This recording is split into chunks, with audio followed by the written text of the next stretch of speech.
Sorry this lecture is long. I got two more slides I want to go through real quick. Today, critics of the New Deal say a couple of things. Today, we're looking back on the New Deal. The free market is when you allow businesses to decide how they're going to work, and you allow businesses to set prices, to create minimum wage. Today, we say that a lot of people say that the New Deal took power away from that free market. It was no longer a free market. It was controlled in part by the government. In a free market, you let competition decide what the value of something is. In the New Deal, the government was deciding what the value of things were, was putting a minimum wage, was creating, prices that were set by the government often on products, especially on farm products. The government was broke, so all this money was deficit spending. We were building up a huge budget deficit during the New Deal. If you don't know what a deficit is, it's when the government spends more than it has and owes money. We borrow money from lots of different things. We borrow money from banks. We borrow money from other countries.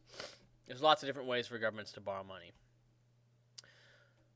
But the most important thing I would say is, in the end, a lot of people believe that the New Deal hurt America. But others believe that it provided relief to many suffering citizens. Others believe that the compromise made by allowing the government to have more power was worth it because it put people to work. It put money in their pockets.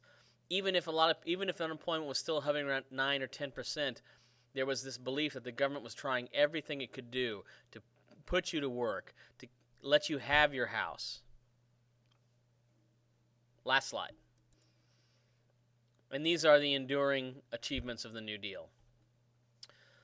Public works and agencies. We built bridges, dams, buildings, hospitals, parks, waterways, schools. All these things were built and were used by people. Zoos were built.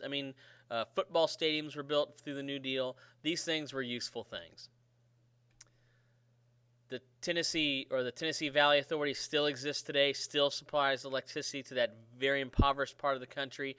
The Federal Deposit Insurance Corporation still exists to make sure that your money is safe in the banks. The Security and Exchange Commission, it still exists to make sure that Wall Street plays fair, although I think a lot of people today would say it doesn't work very well.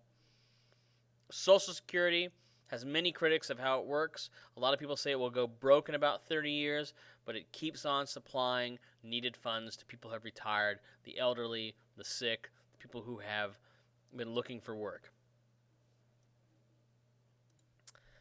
And the most important thing that the New Deal did was give us hope. The New Deal restored the sense of hope to many Americans that there is someone in charge who cares about the working people and the poor, and he's going to do everything possible to help us get through this. Sorry that was a long lecture, but that is the end of the lecture. Don't forget to do the discussion question.